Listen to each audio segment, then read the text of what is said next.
یہ کیوں رو رہی ہے؟ پتہ نہیں، شاید اس کو اپنا گھر یاد آ رہا ہے، اماں نے خود سے سمجھ کر کہا تو پوچھنے لگا، کون سا گھر؟ کوئی گھر نہیں، وہ بول پڑی، مجھے کوئی گھر یاد نہیں آ رہا۔ پھر رو کیوں رہی ہو؟ نیند نہیں آ رہی تھی اس لیے، وہ ہتھیلیوں سے آنکھیں رگڑتے بولی۔ کیا بچوں جیسی باتیں کرتی ہو؟ وہ ماننے کو تیار نہیں تھا۔ میں ٹھیک کہہ رہی ہوں، سب سو گئے اور میں اکیلی جاگ پڑی تھی، آخر تک کر یہاں بیٹھی اور اماں بھی اٹھ کر چلی آئیں۔ یہ اچھا طریقہ ہے، خود کو نیند نہیں آ رہی تو سب کو اٹھا دیا۔ اماں، آئندہ اس کے سونے کے بعد سونا، اور تم رونا بند کرو، میں ٹیبلٹ دیتا ہوں، 2 منٹ میں سلا دے گی۔ وہ کہہ کر جانے لگا تو فوراً بولی، نہیں، میں کوئی ٹیبلٹ نہیں لوں گی۔ کیوں؟ بس نہیں، چلے اماں ہم سوتے ہیں۔ وہ اٹھ کھڑی ہوئی۔ گولی لے لے بیٹی، نہیں تو پھر جاگتی رہے گی، اماں نے جمائی لیتے ہوئے کہا۔ رہنے دو اماں، آپ سو جاؤ، خواہ مخواہ اس کے لیے پریشان ہوتی ہو۔ وہ سر جھٹک کر چلا گیا تو وہ بھی اماں کے ساتھ کمرے میں آ گئی، اپنی جگہ پر لیٹ کر انہیں دیکھنے لگی، جن کی آنکھیں نیند سے بند ہوئی جا رہی تھیں، پھر بھی سو نہیں رہی تھیں۔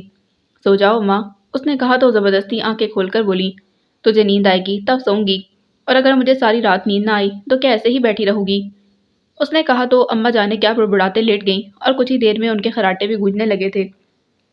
تیسرے دن جب اعظام سونی کو گھر لے کر گئے تب رابعہ امی کو ماموں جی کے گھر لے آئی تھی۔ گو کہ اس نے امی کو سونی کے بارے میں کچھ نہیں بتایا تھا، بس یہی کہتی رہی کہ وہ ڈری سہمی ہوئی ہے، باقی سب ٹھیک ہے، اور امی نے اس کا یقین کر لیا تھا، لیکن سونی کو دیکھتے سمجھ گئی تھی کہ ان کی بیٹی کے نصیب میں بھی سیاہی بھر گئی تھی، اور خود پر بہت ضبط کرتے اس کا زرد چہرہ ہاتھوں میں لے کر کچھ دیر اسے دیکھتی رہی، پھر دکھ سے بولی، تو مر جاتی تو میں سب کے سامنے رہ سکتی تھی، اب تو چپ کر بھی۔ ان کی آواز حلق میں ہی اٹک گئی اور اگلے پل وہ اسے سینے میں بھیج کر پھوٹ پھوٹ کر رونے لگی تھی۔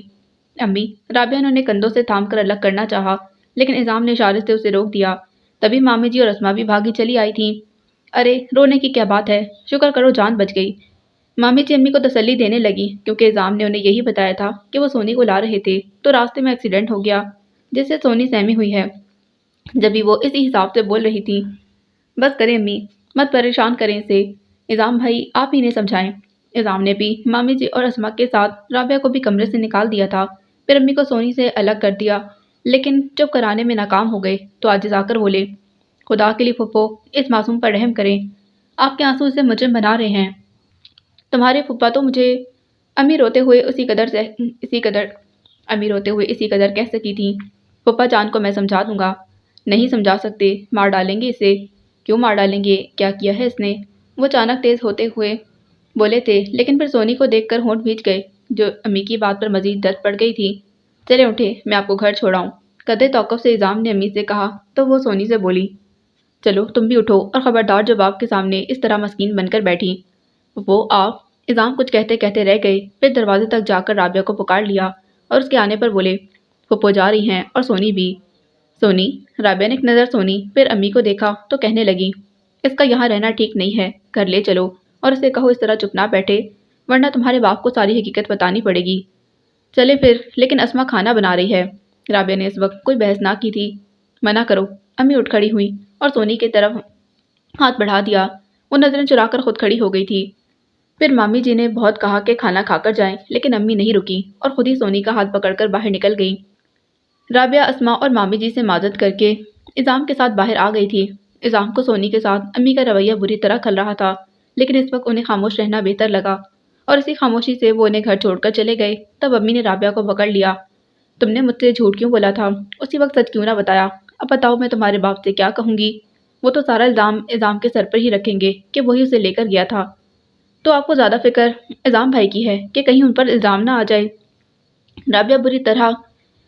رابعہ بری طرح سلگ گئی تھی۔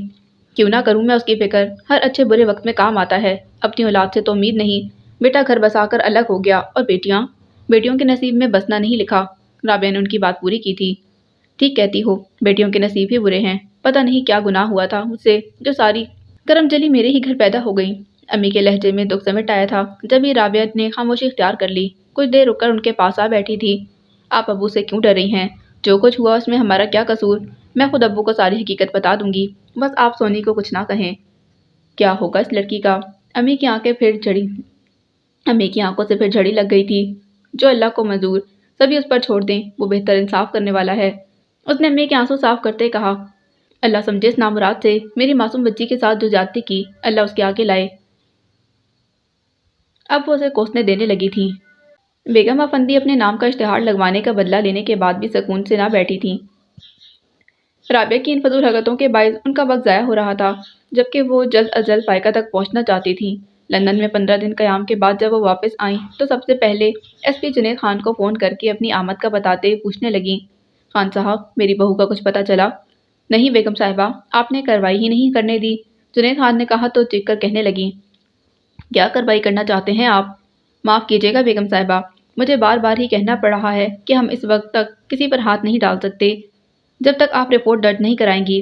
آخر اس سے کیوں گریز کر رہی ہیں؟ چونکہ میں تھانے کچہریوں میں اپنی بہو کا اشتہار نہیں لگوانا چاہتی، انہوں نے کہا تو فوراً بولے۔ اخبار میں تو لگوا چکی ہیں۔ اخبار کی بات اور ہے، وہ پڑھے لکھے لوگوں کے ہاتھ میں جاتا ہے۔ وہ اندر اندر تل ملا کر بولی، تو ایسا کریں کہ ایک اشتہار اور لگوا دیں، میرا مطلب ہے کوئی انعام وغیرہ رکھیں، شاید انعام کی لالچ میں۔ جنید خان نے ان کی خاموشی محسوس کر کے بات ادھوری چھوڑ دی۔ بیگم افندی سوچتے بولی، کہہ تو آپ ٹھیک رہے ہیں، اس طرح جو بھی شخص آپ کے پاس آئے آپ فوراً کال کیجیے گا۔ اچھی بات ہے، انہوں نے سلسلہ منقطع کر دیا اور خود پر بہت جبر کر کے فائقہ کے گھر کا نمبر ملانے لگی، جبکہ دل بالکل نہیں چاہ رہا تھا اس گھر کے کسی بھی فرد سے بات کرنے کو۔ یہ جاننے سے دلچسپی تھی کہ سونی والے آنے کے بعد اس گھر کے افراد پر کیا بیت رہی ہے، کیونکہ دل میں چوٹ تھا اس لیے خود کو انجان ظاہر کرنے کی لاشعوری کوشش کی تھی۔ ہیلو، دوسری طرف رابعہ تھی۔ میں فائقہ کی ساس بات کر رہی ہوں، انہوں نے کہا تو رابعہ جانے کیا سوچ چکی تھی کہ بڑے آرام سے پوچھنے لگی، جی آنٹی کیسی ہیں آپ؟ میں بالکل ٹھیک ہوں۔ وہ بمشکل اپنی حیرت چھپا سکی تھیں۔ لندن سے کب آئیں؟ رابعہ نے پوچھا۔ ابھی یہ بتاؤ فائقہ کا کچھ پتہ چلا؟ انہوں نے اختصار سے کام لے کر پوچھا۔ بس اتنا کہ وہ جہاں بھی ہے اپنے بچے کے ساتھ خیریت سے ہے۔ رابعہ نے ان کے اندر بے چینی پھیلا دی کہ کیا مطلب، کیسے پتہ چلا؟ اس کا فون آیا تھا۔ رابعہ یقیناً ان کی کیفیت سے محظوظ ہو رہی تھی۔ کب، کہاں سے؟ پتہ نہیں، میرا مطلب ہے اس نے بتایا نہیں، میں نے بہت پوچھا لیکن عجیب پاگل لڑکی ہے، وہ اندر ہی اندر تلملا رہی تھی۔ بس آنٹی کیا کہوں، پھر فون کرنے کو کہا تھا اس نے؟ انہوں نے جلدی سے پوچھا کہ کہیں رابعہ فون بند نہ کر دے۔ جی، لیکن ابو نے منع کر دیا۔ رابعہ نے بتایا تو وہ چیخ کر پوچھنے لگی، کیوں منع کر دیا؟ کیونکہ ابو سے بہت ناراض ہیں، کہتے ہیں اب کبھی اس کی شکل نہیں دیکھیں گے، اور اسے بھی یہی کہا کہ پھر کبھی فون نہ کرے۔ بہت غلط کیا اعزاز صاحب نے، میں مانتی ہوں فائقہ نے غلط قدم اٹھایا ہے، پھر بھی اس کے حال پر تو نہیں چھوڑ سکتے، کیونکہ وہ نادان ہے، بے وقوف ہے، اسے سمجھایا جا سکتا ہے۔ جی، لیکن ابو کو کون سمجھائے؟ میں بات کرتی ہوں ان سے، کہاں ہیں اس وقت؟ وہ جو اس گھر کے کسی فرد سے بات نہیں کرنا چاہتی تھی، اب بس نہ چل رہا تھا کہ ایک سے فائقہ کے بارے میں پوچھیں۔ ابو تو ابھی آفس سے نہیں آئے، رابعہ نے بتایا تو پھر بے صبری کا مظاہرہ کرنے لگی۔ کب تک آئیں گے؟ کچھ کہہ نہیں سکتی۔ اچھا میں پھر فون کروں گی، اور ہاں تم نے بچے کا بتایا تھا؟ انہوں نے ایک دم خیال آنے پر پوچھا تو ادھر وہ انجان بن گئی۔ کون سا بچہ؟ فائقہ کا کیا ہے، بیٹا یا بیٹی؟ ان کی جھنجھلاہٹ عیاں ہونے پر رابعہ کھلکھلائی، بیٹا، میرے شہری کا بیٹا۔ وہ اچانک ہر بات بھلا کر صرف ایک بات پر خوش ہو گئی تھیں، یوں جیسے اپنے اصل مقصد میں کامیاب ہو گئی ہوں۔ فوراً ادھر سے رابطہ منقطع کر کے اپنے لیگل ایڈوائزر ابرار قریشی کے نمبر کو ملانے لگی اور ان کی آواز سنتے کہنے لگیں، ابرار صاحب، میں ابھی لندن سے لوٹی ہوں اور یہاں مجھے زبردست خوشخبری سننے کو ملی ہے۔ ماشاءاللہ، ابرار قریشی مشاق ہو گئے تھے۔ میرے شہری کا بیٹا ہوا ہے، انہوں نے خوشی سے بتایا۔ ماشاءاللہ، بہت بہت مبارک ہو۔ فائقہ آ گئی کیا؟ ابرار قریشی نے مبارکباد کے ساتھ ہی پوچھا تو جیسے ہوش میں آئی۔ نہیں، اس کا فون آیا تھا، اس نے بتایا کہ اس نے شہری کے وارث کو جنم دیا ہے۔ انہوں نے بہت سنبھل کر وارث کا حق جتایا تھا۔ اچھا، ایک خبر میرے پاس بھی ہے، ابرار قریشی نے کہا تو فوراً بولی، اچھی خبر سنائیے گا۔ اتنی اچھی تو نہیں ہو سکتی جتنی آپ نے سنائی ہے۔ بہرحال اسفندیار اپنی والدہ اور بہن کے ساتھ آ رہے ہیں۔ ابرار قریشی نے گویا ان کی ساری خوشی پر پانی پھیر دیا، پھر بھی وہ بظاہر خوش ہو کر پوچھنے لگیں، اچھا کب؟ کوئی دن تاریخ تو انہوں نے نہیں بتائی، بس یہی کہا کہ جلد آئیں گے۔ دعا کریں ابرار صاحب فائقہ بھی آ جائے، میں اس کے لیے بہت پریشان ہوں۔ وہ اسفندیار کے بارے میں مزید بات نہیں کرنا چاہتی تھیں، اس لیے فوراً ہی فائقہ کا ذکر لے آئی تھیں۔ آ جائے گی، جب فون کیا ہے تو خود بھی آ جائے گی۔ ابرار قریشی کا انداز تسلی دینے والا تھا۔ خدا کرے، اور ہاں میں پھر اخبار میں اشتہار لگوا رہی ہوں، سوچ رہی ہوں انعام کے لیے بھاری رقم کا اعلان کر دوں۔ ہاں اس طرح ممکن ہے اس کا اتا پتہ مل جائے۔ ابرار قریشی نے ایک طرح سے تائید کی تھی، ضرور مل جائے گا، انہوں نے یقین سے کہہ کر فون رکھ دیا اور اسفندیار کے بارے میں سوچنے لگیں۔ وہ بچے کو تبکنے کے ساتھ بہت دھیمی آواز میں کوئی لوری بھی گنگنا رہی تھی کہ اچانک شور کی آواز سے چونک کر دروازے کی طرف دیکھنے لگی، لیکن کچھ سمجھ نہیں آیا تو جلدی سے اٹھ کر کمرے سے نکل آئی۔ جب راحیل کے ہاتھ میں اخبار دیکھا تو سمجھ گئی کہ رشبہ کا رزلٹ آ گیا ہے، جبھی وہ شور مچا رہی تھی۔ رول نمبر بتاؤ۔ راحیل اخبار والا ہاتھ اوپر اٹھائے اصرار کر رہا تھا۔ نہیں، میں خود دیکھوں گی۔ الشبہ بضد تھی، ساتھ ہی اچھل اچھل کر اخبار جھپٹنے کی کوشش کر رہی تھی۔ وہ کچھ دیر دلچسپی سے دونوں کو دیکھتی رہی، پھر قریب جا کر راحیل سے بولی، کیوں تنگ کر رہے ہو اسے؟ دے دو، وہ خود ہی دیکھے گی۔ میں اگر دیکھ کر بتاؤں گا تو کوئی گناہ ہو جائے گا۔ راحیل اس کی طرف متوجہ ہوا تھا تو بے دہانی میں اوپر اٹھا ہاتھ بھی نیچے گر گیا اور اسی پل اخبار جھپٹ کر بھاگ گئی تھی۔ ارے، وہ اس کے پیچھے جانے لگا، لیکن پھر رک کر اسے گھورنے لگا تو وہ ہنس پڑی۔ اب تم مجھے الزام دو گے؟ کس کس بات کا الزام دوں تمہیں؟ تم نے تو… وہ جانے کیا کہتے کہتے ایک دم خاموش ہوا، پھر فوراً پلٹ کر اپنے کمرے میں چلا گیا تو اس نے ڈوبتے دل کے ساتھ پہلے پلٹ کر الشبہ کو دیکھا، پھر اس کے پیچھے چلی آئی اور دروازے میں رک کر پکارنے لگی، راحیل۔ وہ کسی روٹے بچے کی طرح اس کونے سے چلا گیا جہاں کمپیوٹر رکھا تھا۔ راحیل، تم مجھ سے کچھ کہنا ہے؟ مجھے تم سے کچھ کہنا ہے۔ وہ اندر چلی آئی، اس کے لہجے میں عاجزی تھی۔ میں سن رہا ہوں۔ وہ بے نیازی برتنے لگا تو وہ اپنے آپ میں جھنجھلانے لگی، تم ایسے کیوں کر رہے ہو؟ میری بات سنو۔ کہو گی تو سنوں گا۔ وہ پلٹ کر اسے دیکھنے لگا تو فوراً بولی، میں یہاں سے جانا چاہتی ہوں۔ کہاں؟ وہ کیوں کا سوال اٹھانا چاہتا تھا، لیکن جانے کیسے ہونٹ سکڑنے کے بجائے پورے کھل گئے تھے۔ کہیں بھی؟ کہیں بھی؟ اس نے نہ سمجھنے والے انداز میں دہرایا تو وہ بھی اپنے آپ کو لچ کر بولی، ہاں کہیں بھی، بس مجھے یہاں نہیں رہنا۔ کیوں؟ یہ میں نہیں بتا سکتی، اس نے کہا تو وہ یقین سے بولا، میں بتا سکتا ہوں، مجھ سے بھاگنا چاہتی ہو نا؟ ہاں، لیکن تم غلط سمجھ رہے ہو، اس نے اعتراف کے ساتھ کہا تو وہ رخ موڑ کر کمپیوٹر آن کرتے پوچھنے لگا، کیا غلط سمجھ رہا ہوں؟ پہلے تم بتاؤ تم نے کیسے کہا کہ میں تم سے بھاگنا چاہتی ہوں؟ وہ خاموش رہا تو کچھ دیر انتظار کے بعد وہ خود ہی کہنے لگی، سنو راحیل، میں کوئی نوعمر نادان لڑکی نہیں ہوں جو بدلتے رویوں کو سمجھ نہ سکوں، اور نہ ہی میں اتنی چلاک اور خود غرض ہوں کہ اپنے مفاد کی خاطر دوسرے کی مجبوری سے فائدہ اٹھا لوں، بلکہ مجھے ہمیشہ دوسروں کا خیال رہا ہے، اور ابھی بھی اگر میں یہاں سے جانا چاہتی ہوں تو میرے پیش نظر تمہاری بھلائی ہے۔ وہ فوراً ریوالونگ چیئر اس کی طرف گھما کر اسے دیکھنے لگا، لیکن بولا کچھ نہیں۔ میں ٹھیک کہہ رہی ہوں، تم جس راہ پر چلنا چاہ رہے ہو اس پر تو میں تمہارے ساتھ نہیں چل سکتی۔ یہ میں تمہارے اور اپنے درمیان کسی فرق کے باعث نہیں کہہ رہی، بلکہ میں راہوں سے پلٹنا نہیں چاہتی، یا اگر چاہوں بھی تو نہیں پلٹ سکتی، کیونکہ میرا دل میرے ساتھ نہیں ہے، اور سارے معاملے تو دل کے ساتھ چلتے ہیں۔ تم میری بات سمجھ رہے ہو نا؟ اس نے ذرا دیر کو سر جھکایا، پھر اسے دیکھ کر پوچھنے لگا، میں نے تم سے کچھ کہا ہے؟ نہیں، لیکن میں خود سمجھ سکتی ہوں۔ اس کے لہجے میں بے چارگی تھی، جیسے وہ کہہ رہی ہو، یہ سب نہیں ہونا چاہیے۔ تو یہ بھی سمجھ لو کہ میں تمہیں کبھی کسی بات کے لیے مجبور نہیں کروں گا، لیکن اپنے دل پر مجھے اختیار نہیں ہے، اور نہ میں اسے اختیار میں رکھنا چاہتا ہوں، کیونکہ مجھے دل کی بے اختیاری بہت مزہ دیتی ہے، اس کا پاگل پن بڑے حسین خواب دکھاتا ہے۔ وہ ایک نادیدہ نقطے پر نظریں مرکوز کیے کسی احساس میں گھر کر بولا جس کا اس کی آنکھوں میں دیکھ کر وہ سہم گئی، یہ حسین خواب بہت رلاتے ہیں راحیل، اگر انہیں پانے کی تمنا کی جائے اور وہ پوری نہ ہو تب۔ اس نے کہہ کر اسے دیکھا تو سینے سے آپ ہی آپ گہری سانس خارج ہو گئی۔ تم… وہ اسی قدر کہہ سکی، پاگل کہہ لو۔ وہ ہنسا۔ وہ ذرا سا نفی میں سر ہلا کر جانے لگی تو اس نے پکار لیا، سنو، پریشان مت ہو، اور ہاں، اور اگر تم کہیں بھی جانے کے بجائے اپنے گھر جانے کی بات کرو تو میں سنجیدگی سے سوچ سکتا ہوں۔ پہلے فون تو کراؤ، کتنے دنوں سے کہہ رہی ہوں۔ اسے گھر کے ساتھ ہی فون کا خیال آیا، کل اتوار ہے نا، کل لے چلوں گا، لیکن روؤں گی نہیں میں، وہ جلدی سے کہہ کر اس کے کمرے سے نکل گئی تو الشبہ کو روتے دیکھ کر پریشان ہو گئی۔ ہائے، کیا ہوا اماں، اسے کیا ہوا؟ پتہ نہیں، مجھے تو بتا نہیں رہی۔ اماں جیسے اسے پوچھ پوچھ کر تھک چکی تھیں۔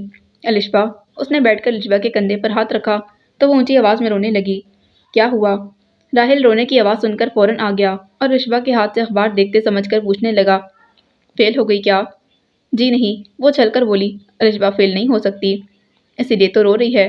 راحیل نے الشبہ کے ہاتھ سے اخبار لیتے کہا، ہیں الشبہ، بتاؤ نا۔ اس نے الشبہ کا کندھا ہلایا تو وہ اس کے گلے لگ کر اس طرح روتے ہوئے بولی، میں فیل ہو گئی۔ رول نمبر بتاؤ۔ راحیل نے اخبار پھیلا کر پوچھا۔ میں نے دیکھ لیا، نہیں ہے۔ تم بتاؤ نا، اس نے تیزی سے کہا تو الشبہ نے نمبر بتا کر چہرہ ہاتھوں میں چھپا لیا تھا۔ وہ کبھی الشبہ کو چپ کرانے کی کوشش کرتی، کبھی اسے دیکھنے لگتی۔ بڑا شوق تھا، میں خود دیکھوں گی، اور یہ بھی اس کی طرفداری کرنے آ گئی، جبکہ مجھے پتا تھا کہ اسے بوکھلاہٹ میں کچھ سمجھ نہیں آئے گی۔ وہ اخبار پر نظریں دوڑاتے بولے جا رہا تھا، پھر ایک جگہ انگلی رکھ کر اسے دیکھنے لگا تو اس نے فوراً پوچھا، مل گیا؟ اور اس کا جواب سنے بغیر الشبا کو جھنجھوڑنے لگی۔ الشبا، مل گیا نمبر، تم پاس ہو گئی ہیں؟ الشبا نے فوراً ہاتھ نیچے گرا دیے اور راحل کی مسکراہٹ دیکھ کر کھلکھلانے لگی۔ لاؤ میں دیکھوں۔ ایسے نہیں، پہلے مٹھائی کے پیسے نکالو۔ وہ اخبار لپیٹ کر کھڑا ہوا۔ بہن سے پیسے لوگے؟ وہ بھی چھوٹی بہن؟ اس نے کہا تو ڈانٹ کر بولا، تم چپ رہو، میں غلط بات پر چپ نہیں رہ سکتی۔ ٹھیک ہے، میں ہی چلا جاتا ہوں۔ وہ جانے لگا تو الشبا فوراً کھڑی ہو گئی۔ دے رہی ہوں بھائی، دے رہی ہوں، کتنے دوں؟ 200۔ وہ اسے دیکھ کر بولا تو پھر چیخی، 200 کیا سارے محلے کو کھلاؤ گے؟ کسی کو بھی کھلاؤں، تمہیں کیا؟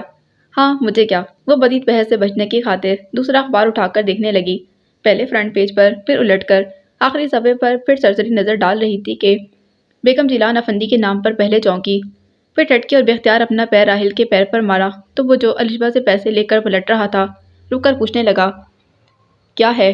اس نے سر اونچا کر کے اسے دیکھا لیکن اماں اور الشبا کی وجہ سے کچھ نہیں کہہ سکی تو آنکھوں سے جانے کا اشارہ کر کے اخبار لیے ہوئے اس کے پیچھے چلی آئی تھی۔ ہاں کیا بات ہے؟ راحل نے برآمدے میں رک کر پوچھا تو وہ اشتہار اس کے سامنے کرتے بولی، دیکھو ماما نے پھر ایڈ لگوایا ہے۔ راحل نے پہلے تو اشتہار پڑھا پھر اسے دیکھ کر مسکرایا، 50 لاکھ؟ تمہیں چاہیے تو چلو ابھی لے چلو مجھے۔ اس نے تب کر کہا تو وہ دھیرے دھیرے نفی میں سر ہلا کر بولا، اب نہیں۔ کیا مطلب؟ تم جان تو گئی ہو اب میں تم سے محبت کرنے لگا ہوں اور 50 لاکھ کیا ساری دنیا کی دولت کے عوض بھی اپنی محبت کا سودا نہیں کر سکتا۔ وہ براہ راست اس کی آنکھوں میں دیکھ کر ٹھوس لہجے میں بولا تو وہ اندر ہی اندر مطمئن ہو کر بظاہر جھنجھلا گئی تھی، عجیب فضول آدمی ہو تم۔ پھر واپس پلٹ کر جاتے جاتے رک کر کہنے لگی، سنو اگر ایسا کوئی خیال آئے تو پہلے مجھ سے کہنا، اتنی رقم میں تمہیں دے دوں گی۔ تم؟ وہ اچانک بھپر گیا، اس کی کلائی جھپٹ کر مروڑتے بولا، کیا سمجھتی ہو تم اپنے آپ کو؟ اوف میرا ہاتھ چھوڑو۔ وہ تکلیف سے بلبلا گئی، نان سینس۔ وہ اس ہاتھ سے جارحانہ انداز میں اسے دھکا دے کر تیز قدموں سے باہر نکلتا چلا گیا تھا، جنگلی وحشی۔ وہ اپنا بازو دبانے کے ساتھ روانی سے اسے ایسے ہی خطابات سے نوازنے لگی تھی اور جب کچھ غصہ کم ہوا تو فوراً اخبار لپیٹ کر کھڑی ہوئی۔ تم کہاں چلی گئی تھی؟ الشبا نے اسے دیکھ کر پوچھا۔ دیکھ لیا تم نے اپنا رزلٹ؟ وہ اس کی بات انسنی کر گئی۔ ہاں فرسٹ آئی ہوں، یہ دیکھو۔ الشبا نے اپنے رول نمبر پر انگلی رکھ کر اخبار اس کے سامنے کیا تو وہ ہنس کر بولی، بہت بہت مبارک ہو۔ خیر مبارک خیر مبارک۔ الشبا جتنا روئی تھی اب اسے زیادہ کھلکھلا رہی تھی۔ اب کالج جاؤ گی؟ اس نے اماں کے پاس بیٹھتے الشبا سے پوچھا تو وہ مزید خوش ہو کر بولی، ہاں، اور پتہ ہے بھائی کہہ رہا تھا کہ وہ مجھے یہاں نہیں کراچی میں داخل کرائے گا۔ کیا؟ اماں ایک دم چونک کر کہنے لگی، کیا کہا تو نے؟ خبردار جو بھائی کی باتوں میں آئی تو پڑھنا ہے تو یہی پڑھے گی ورنہ کہیں نہیں، سمجھی؟ تو آپ ناراض کیوں ہو رہی ہیں؟ الشبا منہ پھلا کر بولی، کوئی ناراض نہیں ہو رہی، تم جاؤ کچھ کھانے کا انتظام کرو، فرسٹ ڈویژن لائی ہو، کوئی اچھی سی ڈش بنانی ہوگی۔ اس نے الشبا کا منہ ٹھیک کرنے کے عوض کہا اور اماں کے گلے میں باہیں ڈال دیں۔ سونی کے المیہ نے رابعہ کو خاصا متاثر کیا تھا، یعنی جتنی اونچی اڑان وہ اڑنا چاہتی تھی تو اب اس میں اسے کوئی کشش نظر نہیں آ رہی تھی اور نہ ہی وہ اپنے کام میں دلچسپی لے رہی تھی۔ پہلے ریکارڈنگ کے دوران جتنی ایکٹیو ہوتی تھی اب اسی قدر ڈل اور اس کی ہنسی میں بھی جان نہیں رہی تھی۔ اس وقت توصیف عالم اسے ٹوکتے ٹوکتے آخر جھنجھلا گیا، کیا ہو گیا ہے تمہیں؟ تمہارے ساتھ کوئی پرابلم ہے یا مجھے تنگ کرنا چاہ رہی ہو؟ تمہیں تنگ کرنا چاہ رہی ہوں؟ اس نے اپنی پوزیشن صاف رکھنی چاہی، تو بابا باقی لوگوں کا کیا قصور ہے؟ ایک ذرا سے شاٹ کے لیے صبح سے دھوپ میں جل رہے ہیں۔ میں بھی تو جل رہی ہوں، وہ قصدن مسکرائی۔ ڈونٹ بی سلی یار، چلو بال ٹھیک کرو اور اس بار اوکے ہونا چاہیے۔ توصیف عالم اسے تنبیہ کر کے تائید کے ساتھ دوسری طرف چلا گیا تو وہ بھی کچھ دیر وہیں کھڑی رہی، پھر اسی وقت کام ختم کرنے کا سوچ کر کیمرے کے سامنے آ گئی تو باقی توصیف عالم اسے سرا رہا تھا، بہت خوب، تم نے تو کمال کر دیا، تھینک یو۔ باقی لوگوں پر رحم آ گیا تھا، اس نے شکریہ کے ساتھ کہا تو وہ آہ بھر کر بولا، ایک میرے حال پر تمہیں رحم نہیں آتا؟ کیا چاہیے تمہیں؟